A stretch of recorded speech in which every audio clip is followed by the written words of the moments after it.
Hello everyone, welcome to our channel. आपका हमारे इस चैनल में खैर मकदम है। इस वीडियो में हम बात करेंगे 2019 का जो प्रीवियस ईयर पेपर है, क्वेश्चन पेपर जो एंट्रेंस एग्जाम 2019 का क्वेश्चन है, उसको हम सॉल्व करेंगे। इसमें जो डीएलएड का है, किसका है? डीएलएड एंट्रेंस एग्जाम का, जो 2020 में काम आएगा। ये 2020 में ये एंट्रेंस एग्जाम में काम आएगा। आपको सॉल्व पेपर हम आपको सॉल्व करके दे रहे हैं। किस तरीके से सारा डिटेल्स हम इसमें बात करेंगे, एक एक क्वेश्चन को डिटेल्स में हम ले जाएंगे। किस तरीके से कौन सा क्वेश्चन पूछा गया, कितने पोर्शन से क्या है नहीं है, वो सारी बात करेंगे 2019 के क्वेश्चन की, जो लास्ट ईयर क्वेश्चन है। चलिए वीडियो हम शुरू करते हैं। इससे पहले अगर आप हमारे चैनल पे नए हैं तो सबसे पहले सब्सक्राइब कर लें और बेल आइकन दबा लें और ज्यादा से ज्यादा शेयर करें अगर अच्छा लगे तो। सबसे पहले हम बात करेंगे मौलाना आजाद नेशनल उर्दू यूनिवर्सिटी के। ये है कि उसका भी नोटिफिकेशन आ गया। ये भी मैं बता दूं कि नोटिफिकेशन इसका आ चुका है 2020-21 के एग्जाम कहते हैं एडमिशन के लिए। अब बात करेंगे डीएलएड की। फटाफट हम चलते हैं, इसलिए वक्त कम है और एग्जाम्स भी होने वाले हैं। तो 2019 का ये डीएलएड का एंट्रेंस पेपर है। हम बात करेंगे कि इसमें पहला सेट जो होता है पार्ट 1, क्या पार्ट 1 जो होता है, जिसमें 50 क्वेश्चन होते हैं। कितने क्वेश्चन होते हैं? 50 क्वेश्चन होते हैं, जिसमें 50 नंबर 10 नंबर के जनरल नॉलेज आम मालूमात पूछे जाते हैं, 10 नंबर के जनरल उर्दू पूछे जाते हैं, 10 नंबर के जनरल इंग्लिश पूछे जाते हैं और टीचिंग एप्टीट्यूड 10 नंबर और 10 नंबर मेंटल एबिलिटी पूछी जाती है। तो ये सारी बातें होती है। इसमें ओएमआर शीट आपको मिलेगा। 4 ऑप्शन होते हैं, एक क्वेश्चन के 4 ऑप्शन होते हैं। 100 मारूजी सवाल पूछे जाएंगे, 100 ऑब्जेक्टिव पूछे जाएंगे, जिसमें ब्लू और ब्लैक बॉल पॉइंट का यूज करना है। ओएमआर शीट आपको मिलेगी। उसके बाद आपको क्या, तो नेगेटिव मार्किंग नहीं है इसमें। क्या है? नेगेटिव मार्किंग नहीं है। चलिए शुरू करते हैं। पहला पार्ट 1 हिस्सा अलिफ, जिसको कहते हैं पार्ट ए आम मालूमात। आम मालूमात की बात करेंगे। हिंदुस्तान के नायब सदर को अहद का हल्फ कौन दिलाता है, मतलब ओथ शपथ कौन दिलाता है? हिंदुस्तान के नायब सदर को, मतलब वाइस प्रेसिडेंट को। तो वाइस प्रेसिडेंट को मतलब हुआ, तो वाइस प्रेसिडेंट अभी कौन है हमारे देश के? तो M Venkaiah Naidu vice president है अभी इंडिया के। अच्छा, प्रेसिडेंट कौन है? तो प्रेसिडेंट है रामनाथ कोविंद। कौन है प्रेसिडेंट? प्रेसिडेंट रामनाथ कोविंद है। लेकिन वाइस प्रेसिडेंट को, नायब सदर को अहद का हल्फ कौन दिलाता है? तो वो दिलाते हैं सदर। कौन दिलाते हैं? प्रेसिडेंट हल्फ दिलाता है, शपथ दिलाता है, ओथ दिलाता है। ठीक है। और सदर को कौन दिलाता है? तो सदर को भारत के चीफ जस्टिस दिलाते हैं, CJI, chief justice of India. Bharat के सदर को हल्फ दिलाते हैं। अब बात करते हैं मौसीकी आला। मौसीकी आला मतलब म्यूजिकल इंस्ट्रूमेंट जो है सितार। सितार का मुअज्जिद कौन है? मुअज्जिद मतलब फादर। कौन है फादर सितार का? तो सितार का फादर है अमीर खुसरू। कौन है? अमीर खुसरू सितार के फादर है, अमीर खुसरू। उसके बाद आता है अमीर खुसरू की बात है कि अमीर खुसरू मौसीकी आला सितार के मुअज्जिद है। बात है दरियाए नील इस समुद्र में मिलती है। किस समुद्र में दरियाए नील मिलती है? तो दरियाए नील बहर रोम में मिलती है। किसमें मिलती है? दरियाए नील बहर रोम में मिलती है। दरियाए नील दुनिया की सबसे बड़ी नदी है। क्या?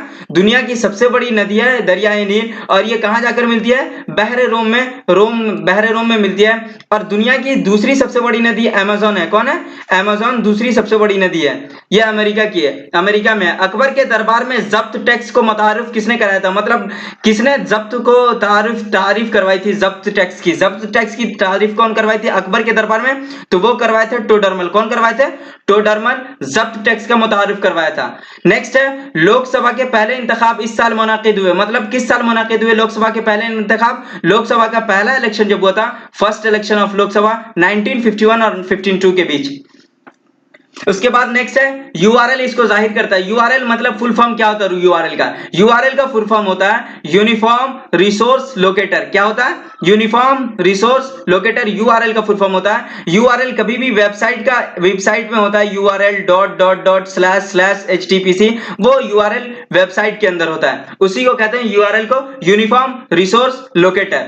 नेक्स्ट है मौलाना अबुल कलाम आजाद ट्रॉफी 23 मरतबा हासिल करने वाली यूनिवर्सिटी का नाम क्या? मतलब उस यूनिवर्सिटी का नाम बताएं जो मौलाना अबुल कलाम आजाद ट्रॉफी 23 मरतबा हासिल कर चुकी है, मतलब 23 बार जीत चुकी है। तो वो कौन सी यूनिवर्सिटी है? यूनिवर्सिटी गुरु नानक यूनिवर्सिटी है, जो अब तक मौलाना आजाद ट्रॉफी 23 मरतबा विन कर चुकी है। अच्छा, ये 23 मरतबा जीती है। तो 2019 का मौलाना अबुल कलाम आजाद ट्रॉफी किसने जीता? तो 2019 का मौलाना अबुल कलाम आजाद यूनिवर्सिटी पंजाब यूनिवर्सिटी किसने जीता?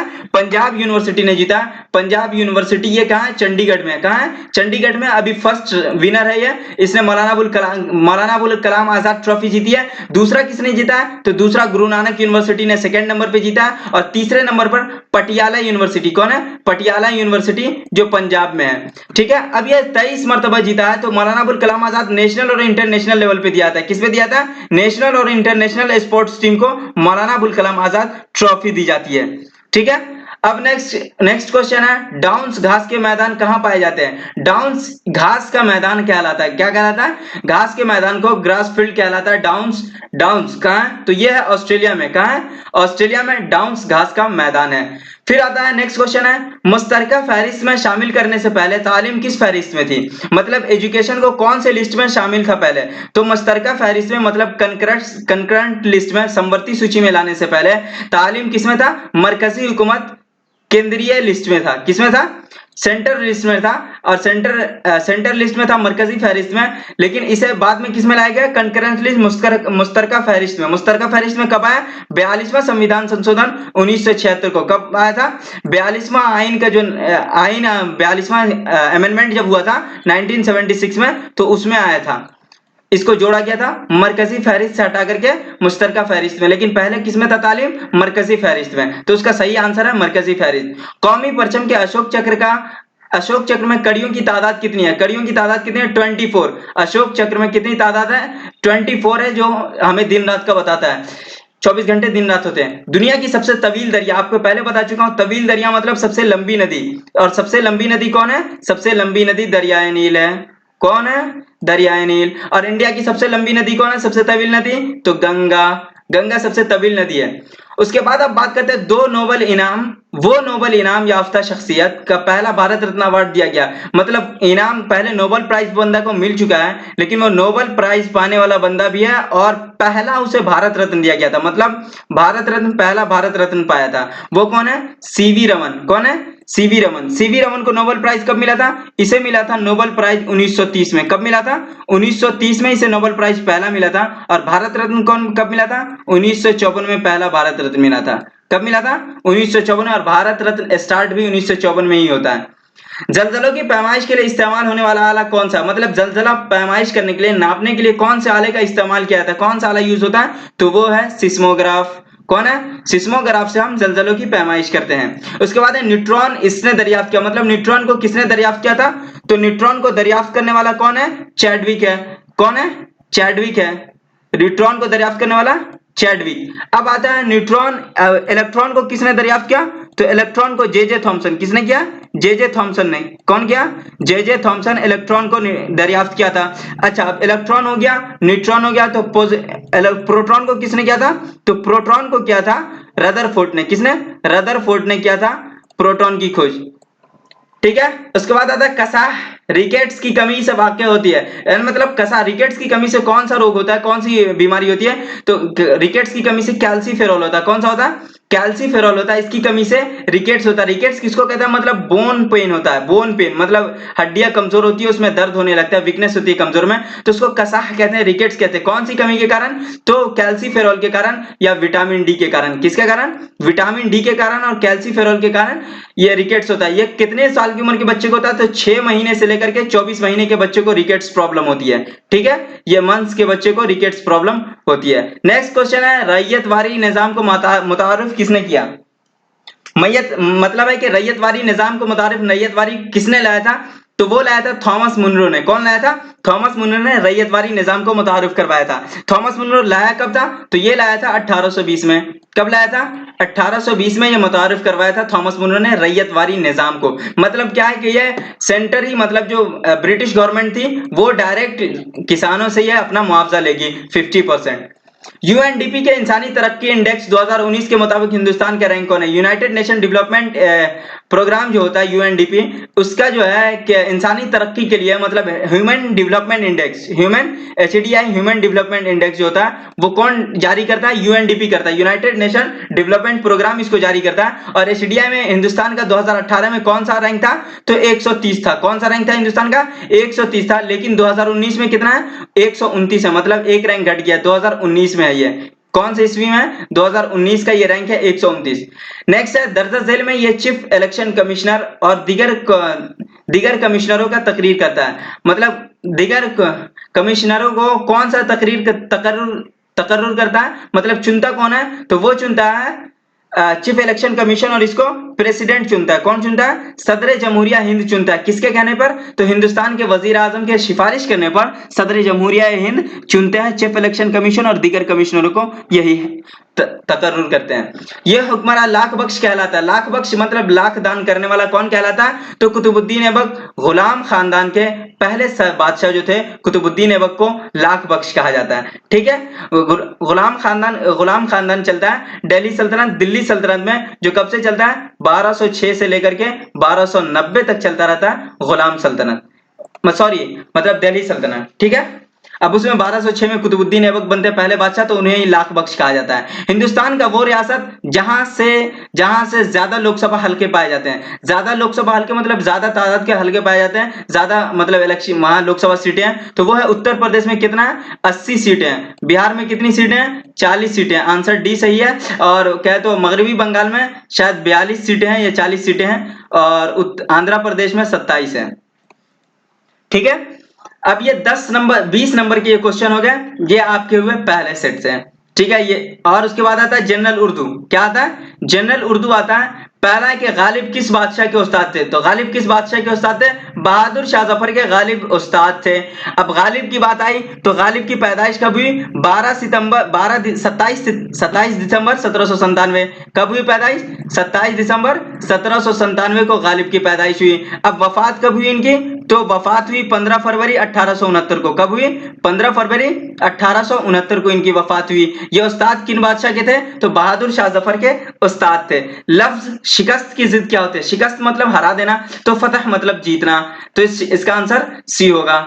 फिर आता है 23वां, कदीम की जमा क्या होगी? कदीम मतलब ओल्ड एंशिएंट, पुराना। कदीम मतलब तो इसका जमा हो जाएगा कदमा। ठीक है, ए ऑप्शन सही है। हिंदुस्तान के किस रियासत में उर्दू पहली सरकारी जबान है? मतलब फर्स्ट लैंग्वेज उर्दू कौन सी है? वो रियासत है जम्मू कश्मीर। जम्मू कश्मीर में पहली रियासत है। अब जम्मू कश्मीर को दो पार्ट में बांट दिया गया है, दो यूनियन टेरिटरी बना दिया गया, जिसमें एक है लद्दाख और एक है जम्मू कश्मीर। ठीक है, अब यहाँ के लेफ्टिनेंट गवर्नर जनरल जो है उसको याद कर ले आप, इंपॉर्टेंट है। किताबुल आसरुल सनादीद किसकी तसनीफ है? तो ये तसनीफ है सर सैयद अहमद खान की। किसकी तसनीफ है? किताब आसरुल सनादीद, तो ये सर सैयद अहमद की है। कब पब्लिश हुआ था? तो 1847 में पब्लिश की गई थी ये बुक पहली। उसके बाद है दारुल तर्जुमा कहाँ कायम है? मतलब दारुल तर्जुमा ट्रांसलेटर कहाँ कायम है? ट्रांसलेट इंस्टीट्यूट, ये जामिया उस्मानिया में है। जामिया उस्मानिया को में दारुल तर्जुमा कायम है। ठीक है, दारुल तर्जुमा कहाँ है? उस्मानिया यूनिवर्सिटी में, जामिया उस्मानिया में। ये कहाँ? आंध्र प्रदेश में है। रुबाई में कितने मिसरे होते हैं? रुबा मतलब 4 होता है, तो रुबाई में 4 मिसरे होते हैं। कितने मिसरे होते हैं? 4 मिसरे होते हैं। उसके बाद है सही इमला की निशानदेही कीजिए। सही इमला कौन है? मतलब लिखा हुआ सही कौन है? तो वो ऑप्शन बी सही है, इंतजाम। बी ऑप्शन सही है। सरफरोशी से मुराद क्या है? सरफरोशी से मुराद है जाबाजी। क्या है? जाबाजी। सरफरोशी से मुराद है। सरफरोशी को लिखा किसने है? तो राम प्रसाद बिस्मिल ने। फिर आता है मंदरजा झेल में से किसे बाबाए उर्दू के नाम से जानते हैं? बाबाए उर्दू के नाम से किसे जाना जाता है? तो बाबाए उर्दू के नाम से जाना जाता है मौलवी अब्दुल हक को। किसे जाना जाता है? मौलवी अब्दुल हक को बाबाए उर्दू के नाम से जाना जाता है। अब नेक्स्ट है जनरल इंग्लिश। आपका इंग्लिश जनरल कैसा है वो बताया जाएगा। अब तक हम बात किए जनरल नॉलेज, आम मालूमात और जनरल उर्दू के बारे में, आम उर्दू के बारे में। अब बात करेंगे उमूमी अंग्रेजी।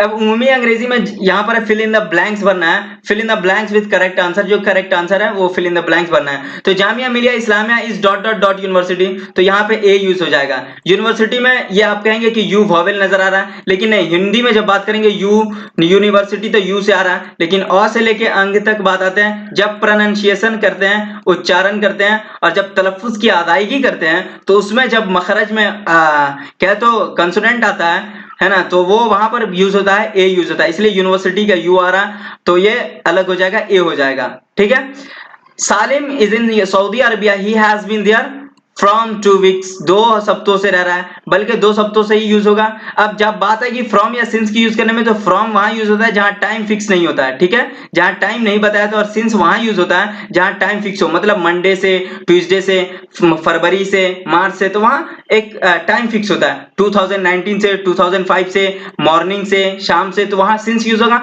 जहां टाइम फिक्स नहीं है वहां फ्रॉम यूज होगा। ठीक है, I dot dot dot tennis every Sunday morning, तो यहां पर प्ले यूज होगा। I play tennis every Sunday morning, मतलब हर मतलब संडे की मॉर्निंग में मैं टेनिस खेलता हूं।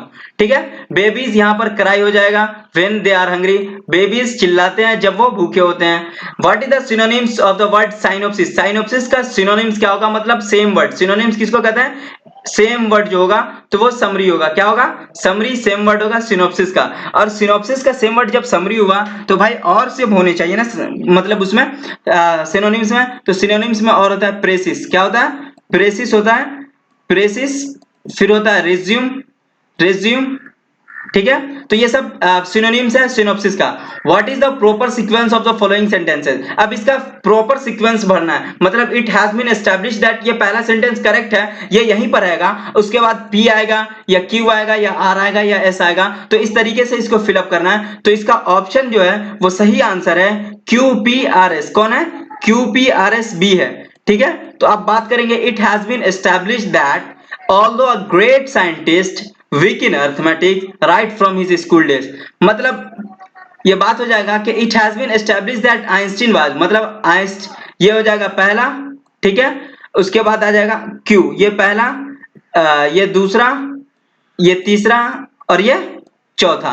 अब बात करेंगे कि it has been established that although a great scientist Einstein was weak in arithmetics right from his school days। मतलब it has been established that although a great scientist, वो एक great scientist की तरह उभरे, लेकिन आइंस्टीन थे weak in arithmetics, arithmetics में कमजोर थे right from his school days, अपने स्कूल के दिनों से ही। उसके बाद आता है बात what is the proper sequence of the following sentence। अब इसको भी proper sequence में करना है। I read an advertisement that said, अब इसको मतलब ये तो सही रहेगा, अब PQRS में ये करना है, सीक्वेंस में बनाना है। तो इसका ऑप्शन में सही होगा PSRQ, PSRQ, ये बी ऑप्शन सही है इसका। ठीक है, अब आप इसको मिला लेंगे तो PSRQ, ये पहला है ना, ये दूसरा और ये तीसरा, ये चौथा। अब बात करेंगे I read an advertisement that said posh air conditioned fully furnished room are available for gentlemen of taste। ठीक है, the to drive home means क्या होता है? To emphasize. ये फ्रेज है, to drive home means to emphasize, ये phrase word है। ठीक है, इसका मतलब ये होता है टू एम्फसाइज। अब बात करेंगे find the correct spell. Correct spell का क्या होता है? एफिडेविट, AFFIDAVIT, एफिडेविट मतलब शपथ, वैसा ओथ जैसा पेपर होता है जिसको एफिडेविट के नाम से जाना जाता है, मतलब अहद करते हैं, वादा करते हैं एफिडेविट के तहत। तो affidavit AFFIDAVT, find the correct answer है। One who studies insect life is known as, जो इंसेक्ट के कीड़ों के बारे में जानना चाहते हैं वो कहलाता है एंटोमोलॉजिस्ट। क्या कहलाता है? एंटोमोलॉजिस्ट कहलाता है। जो कीड़ों के बारे में जानकारी लेना चाहते हैं, पढ़ना चाहते हैं, मुताला करना चाहते हैं, उन्हें कहते हैं एंटोमोलॉजिस्ट। अब आता है सेक्शन बी, पार्ट बी आता है टीचिंग एप्टीट्यूड के बारे में। हम टीचिंग एप्टीट्यूड के बारे में बात करेंगे। तदरीसी रुझान आता है। 41वां क्वेश्चन है बुनियादी तालीम, बेसिक एजुकेशन। क्या? बेसिक एजुकेशन के नजरिए को राइज करने वाला रहनुमा का नाम क्या था? तो बेसिक एजुकेशन को राइज किया था पहला रहनुमा महात्मा गांधी ने बेसिक एजुकेशन को लाया था। फिर है कि तालीम तभी माने खेज होगी जब माना खेज कब होगी? जब ये तलबा मरकूज होगी। कब क्या होगी? तलबा मरकूज होगी एजुकेशन, तो माना खेज होगी। ठीक है, अब बात आता है कि आप स्कूल से बाहर अपने किसी तालिबे इल्म को किस तरह पेश आएंगे? तो दोस्तों की तरह पेश आएंगे। किस तरह पेश आएंगे? दोस्तों की तरह पेश आएंगे स्कूल में अपने बाहर के तालिबे इल्म से। मुअल्लिम के लिए सबसे कीमती चीज क्या होती है? तो मुअल्लिम के लिए तदरीस के तय खुद एतमादी करना। मतलब जब तक एक मुअल्लिम, आप मुअल्लिम है तो मुअल्लिम को खुद एतमादी, सेल्फ कॉन्फिडेंस बहुत ज्यादा होना जरूरी है। इसलिए कि उसमें हम सबसे पहले, जब तक सेल्फ कॉन्फिडेंस नहीं आएगा मतलब तदरीस नहीं दे सकते, हम पढ़ा नहीं सकते, टीचिंग नहीं कर सकते। ये टीचिंग जो एक पीरियड होती है लर्निंग टाइम की, लर्निंग टाइम में हम सेल्फ कॉन्फिडेंस को लाते हैं, सब कुछ करते हैं। मुअल्लिम के लिए सबसे कीमती चीज है। अब ये SUPW किसका मुहन्निफ है? किसका मुहन्निफ है? SUPW मतलब सोशली यूजफुल प्रोडक्टिव वर्क। क्या है? Socially useful productive work, SUPW का फुल फॉर्म है।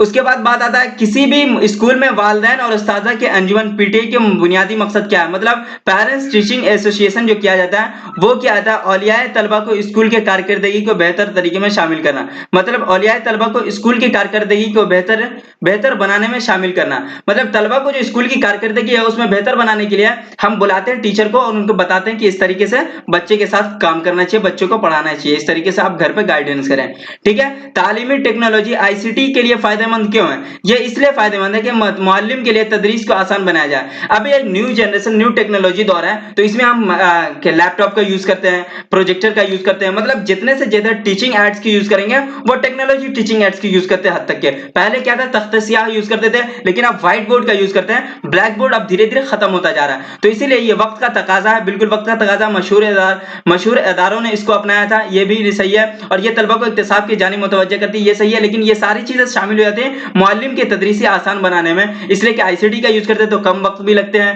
है ना। मशहूर जो भी बड़े बड़े यूनिवर्सिटी कॉलेजेस यूनिवर्सिटी यूज करती है, या फिर छोटे से छोटे अदारों में यूज किया था, तलबा को मुतवज्जा अपनी तरफ करते हैं, तो वो भी यही है, राग़िब करते खुद की तरफ, तो आईसीटी का ये इसलिए जरूरी है। एक मुअल्लिम से मुतालिक दर्जा झेल तमाम बयानात सही है सिवाय एक के। अब वो क्या है कि वो अपने रवैये और बर्ताव में बदलाव लाते रहना चाहिए, ये छोड़ करके बाकी सब सही है। आरटी कब नाफिज हुआ? तो आरटी नाफिज हुआ 4 अगस्त 2010 को। कब नाफिज हुआ? 4 अगस्त 2010 को नाफिज हुआ, लेकिन लाया कब गया था? ये लाया गया था 4 अगस्त 2009 को। कब लाया गया था? 4 अगस्त 2009 को लाया गया था, सॉरी, लेकिन नाफिज कब किया गया? 1 अप्रैल को। नाफिज आंसर ए होगा, आंसर ए होगा, ये गलत है। यहां पर अगर 4 अगस्त 2009 होता तो ये लागू करने का टाइम होता, मतलब लाया गया था, लेकिन नाफिज करने का, लागू करने का 1 अप्रैल है। कब है? 1 अप्रैल नाफिज करने का है। स्कूल में हमनिसाबी सरगर्मियों के इनेकाद का मकसद क्या है? स्कूल में हमनिसाबी का मकसद क्या है? तो ये मकसद है कि मंदरजा बाला तमाम, बच्चों को खुद एतमादी का परवान चढ़ाना, तलबा के इक्तिसाबी तजुर्बात में इजाफा करना, और तलबा में मुसाबकत के जज्बे को फरोग देना, ये सब इसमें शामिल है। एक क्या बना है कि तलबा को नज्म ज़ब्त पाबंद बनाने के लिए इस मौजू का तरीका है, नज्म ज़ब्त बनाने के लिए क्या है, तो उनके लिए तलबा के मसाइल को हमदर्दाना तौर पर हल करना, तलबा के मसाइल को हमदर्दाना तौर पर मसाइल को हल करना। छड़ी का इस्तेमाल नहीं कर सकते, वालिदैन को शिकायत नोटिस नहीं भेज सकते, इनमें से कोई नहीं। सी आंसर इसका सही है। नेक्स्ट बात है कि आपकी किस नजर में तलबा का सबसे अहम मकसद हस्ब झेल में से कौन सा है? हस्ब झेल में से कौन सा मकसद सबसे सही है? तो वो कौन सा है? वो है बच्चों की अखलाकी नशोनुमा, बच्चों की हमजहत नशोनुमा, बच्चों की जिस्मानी तरक्की और बच्चों की समाजी तरक्की। तो बी ऑप्शन सही है, बच्चों की हमजहत नशोनुमा, ऑल राउंड डेवलपमेंट होना चाहिए, बच्चों का ऑल राउंड डेवलपमेंट होना चाहिए टोटल। उसके बाद है शांति निकेतन के बाती कौन है? तो शांति निकेतन के बाती कौन है? रविंद्रनाथ टैगोर। कौन है? शांति निकेतन के बानी रविंद्रनाथ टैगोर को कहा जाता है। अब ये रविंद्रनाथ टैगोर की बात आई तो रविंद्रनाथ टैगोर, इन्होंने 1913 में नोबेल प्राइज जीता था गीतांजलि को ट्रांसलेट करने में। 1913 में नोबेल प्राइज भी जीता था रविंद्रनाथ टैगोर, ठीक है। रविंद्रनाथ टैगोर 2 कंट्री के नेशनल सॉन्ग लिखे हैं, वो कौन है? बांग्लादेश और इंडिया के। अच्छा मुअल्लिम वो है, अच्छा मुअल्लिम कौन है? अच्छा मुअल्लिम सख्त नज़्म ज़ब्त का हामिल होता है, सख्त आइन नमदिल होते हैं और अपने मजमून को लगातार सिखाते हैं। ऑप्शन 54 का सी आंसर होगा। कौन होगा? सी आंसर, अपने मजमून को लगातार सिखाते रहते हैं। अब उसके बाद नेक्स्ट क्या है कि हिंदुस्तान में टीचर एजुकेशन तालीम करने का हक किसे है? तो टीचर एजुकेशन को तस्लीम करने का हक एनसीटी को है। किसको है? एनसीटीई को है, national council for teacher education. क्या है? National council for teacher education. ये कब नाफिज हुआ? तो ये अमल में है 1995 को। कब लागू, ये कब बना था? 1995 1995 को। अब ये इसका हेडक्वार्टर कहाँ है? तो दिल्ली में। अब इसके अभी प्रेसिडेंट कौन है? तो सतबीर बेदी है। कौन है? सतबीर बेदी है। सतबीर बेदी इसके प्रेसिडेंट है अभी। उसके बाद नर्सरी तरबियत का अहम मकसद क्या है? नर्सरी तरबियत का अहम मकसद क्या है? तो ये है बच्चों को समाजियाना, उसके जोश जज्बों को एक राह पर लाना। क्या है? नर्सरी तरबियत का मेन मकसद, अहम मकसद है कि समाजियाना, बच्चों को समाजियाना और उसके जोश व जज्बे को एक राह पर लाना। फिर यौम असातिज़ा किस अजीम शख्सियत की यौम विलादत पे मनाते हैं? तो वो मनाते हैं डॉक्टर राधाकृष्ण के यौम विलादत पे 5 सितंबर को नेशनल टीचर्स डे मनाते हैं। और इंटरनेशनल टीचर्स डे मनाते हैं वो 5 अक्टूबर को मनाते हैं। कब मनाते हैं इंटरनेशनल टीचर्स डे? 5 अक्टूबर को। और डॉक्टर राधाकृष्णन के इस पे जन्म दिवस पे, उनके यौम विलादत पे 5 सितंबर को यौम असातिज़ा दिवस मनाते हैं, यौम असातिज़ा मनाते हैं। उसके बाद आता है अगर तालिब इल्म को कमर जमात में औंग आ रहा हो तो इसका मतलब है, इसका मतलब क्या है कि तालिब इल्म मुअल्लिम की तदरीस मौसर नहीं है। क्या है इसका मकसद? इसका मकसद हो जाता है कि मुअल्लिम की तदरीस मौसर नहीं है, इसलिए बच्चे को नींद आ रही है। अगर मौसर होगी, दिलचस्पी होगी, है ना, कह दो बच्चा क्या तो मुतासिर होगा तो मतलब दिलचस्पी लेगा, इसलिए इसका ऑप्शन ए आंसर है। घर का काम होमवर्क क्यों देते हैं तलबा में? तो घर में तलबा में इसलिए काम देते हैं कि आसानी करके सीखने का ख्याल पैदा होता है, मतलब किस तरीके से हम इसे सॉल्व करें आसानी करके। उसके बाद आता है कि निसाब के तदवीन किन बातों पे खास तौर पर ध्यान में रखना जरूरी है? निसाब की तदवीन सबसे ज्यादा जरूरी किसमें है? तो निसाब की तदवीन जरूरी है, यह है डी, ए और बी दोनों। कौन होगा? ए और बी दोनों होगा, तालीम के मकसद को और तलबा के जरूरियात और दिलचस्पी काबिलियत को।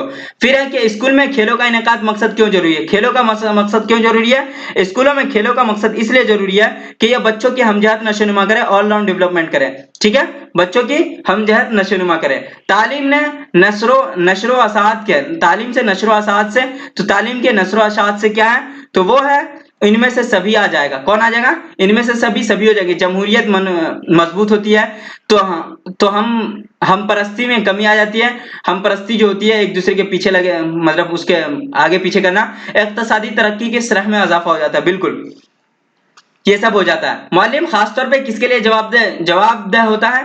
तो किसके जवाबदेह होता है मुअल्लिम खासतौर से? तो ये होता है समाज और तलबा के लिए, तलबा और समाज के लिए ये जवाबदेह होता है। मुअल्लिम समाज का एक मतलब सुतून होता है। मुअल्लिम समाज का एक कहते हो फुटप्रिंट होता है। मुअल्लिम के फुटप्रिंट पे ही तलबा चलते हैं और समाज और तलबा एक दूसरे से जुड़े हुए हैं। वो मुअल्लिम के लिए जवाबदेह होता है। मुअल्लिम के जरिए भलाई होती है। किसकी भलाई होती है? समाज के सभी तबकों की भलाई होती है। किसकी भलाई होती है? समाज के सभी तबकों की भलाई होती है मुअल्लिम से जी। उसके बाद आता है अगर कोई सरपरस्त आपसे कभी मिलने नहीं आता तो आपको क्या करना चाहिए? अब नहीं मिलने आता तो उनसे खुद मिलने जाना चाहिए। क्या करना चाहिए? उनसे खुद मिलने जाना चाहिए। उनसे राब्ते में रहने की क्या कर रहे हैं, आखिर क्यों वक्त नहीं मिल रहा अपने बच्चों को देखने के लिए, अपनी सरपरस्ती करने के लिए, क्या कमी है, क्या हो रहा है, नहीं हो रहा, परेशानियां क्या है, तो इन सबको जानने के लिए तो अगर नहीं कोई आ पा रहा है तो मुअल्लिम को चाहिए कि वो खुद जाए। किसी फलसफी का कहना है कि बच्चे का दिमाग ब्लैंक स्लेट होता है। ये किसने कहा था? तो ये कहा था फॉरबेल ने। कौन कहा था? फॉरबेल ने कहा था कि बच्चों का दिमाग खाली दिमाग होता है। ये कब कहा था? 1837 में कहा था। लेकिन इसमें कोई नहीं है वैसा जो कहा था, इसमें कोई ऑप्शन सही नहीं है।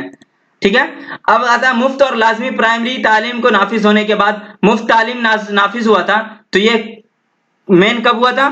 तो मुफ्त तालीम नाफिज हुआ था, ये हुआ था इनमें से सभी हर जगह हुआ था। बच्चों में खानदगी की बढ़ेगी, मतलब बिल्कुल खानदगी शरह जो वो बढ़ेगा। बच्चों में पढ़ने लिखने का पढ़ेगा लिखेगा। देहाती इलाकों में, बिल्कुल देही इलाकों में खानदगी बढ़ेगी। देहाती इलाकों में भी खानदगी बढ़ेगा। मुल्क में खानदगी शरह बढ़ेगी, ये भी सही है। मंदरजा बाला से भी हो जाएगा। उसके बाद नर्सरी स्कूल की शुरुआत किसने की थी? तो नर्सरी स्कूल की शुरुआत की थी फॉरबेल ने की थी। किसने की थी? सॉरी, इसमें क्या होगा? जॉन लॉक होगा। कौन होगा? ये ब्लैंक स्लेट कहा था किसने? जॉन लॉक ने कहा था। किसने कहा था? जॉन लॉक ने कहा था कि ब्लैंक स्लेट है, बच्चे का दिमाग क्या है? ब्लैंक स्लेट है, जॉन लॉक ने कहा था। अब आता है कि बच्चों की नर्सरी स्कूल की शुरुआत किसने की थी? तो वो किया था फॉरबेल ने। कौन किया था? फॉरबेल ने किया था। कौन किया था? फॉरबेल ने किया था। ये किया था 1837 में। ठीक है, अब आता है बच्चे का सबसे पहला मुअल्लिम कौन होता है? तो मुअल्लिम कौन होता है? उनके वालिदैन होते हैं। कौन होते हैं? उनके वालिदैन होते हैं पहले मुअल्लिम। अब बात आती है छोटे बच्चों के लिए तालीम का जरिया होना चाहिए। अब छोटे बच्चों के लिए तालीम का जरिया क्या होना चाहिए? तो उनकी मादरी जबान होनी चाहिए। कौन होनी चाहिए? मादरी जबान उनकी होनी चाहिए। Thank you so much. हम 70 क्वेश्चन कर चुके हैं। अगला सेट जो है मेंटल एबिलिटी, तो वो डिस्कस करेंगे यक बाय यक करके पूरा अच्छे तरीके से। 70 क्वेश्चन मैंने सॉल्व कर दिया है ना। इसमें अगर आपको अच्छा लगे तो लाइक करें, सब्सक्राइब करें। अब आगे बात करेंगे हम, जो दूसरा रहेगा वो 70 क्वेश्चन के बाद वाला। क्या करेंगे? 70 क्वेश्चन के बाद वाला हम उसमें क्वेश्चन में डिस्कस करेंगे कि उसके बाद जो आएगा वो हम बात करेंगे उसमें। अभी आ चुका है, आप नेक्स्ट क्वेश्चन जो आएगा वो 71 से लेके 100 तक पूरा कर देंगे। ठीक है, ये पहला सेट रहा, ये सेट फर्स्ट रहा। सेट 2 बहुत जल्द लेकर के आएंगे। आप इसे सब्सक्राइब करें, लाइक करें, शेयर करें और ज्यादा से ज्यादा शेयर करें इसे। Thank you so much. Like करें, सब्सक्राइब करें और शेयर करें। फिर मैं जल्द लेकर के सेट 2 अपलोड कर दूंगा और उसके बाद जो बात करेंगे वो आगे बीएड वालों के लिए सभी लेकर के आ रहे हैं। और हम एक नई वीडियो लेकर के आ रहे हैं जिसमें हम बात करेंगे डीएलएड के लिए क्या है मेन, कितना क्वेश्चन पूछे जाते हैं, क्या है वो सारी तैयारी का सारी चीज हम अपलोड कर देंगे। तो आप जल्द से जल्द सब्सक्राइब करें। Thank you so much. फिर मिलते हैं नेक्स्ट वीडियो में। बाय।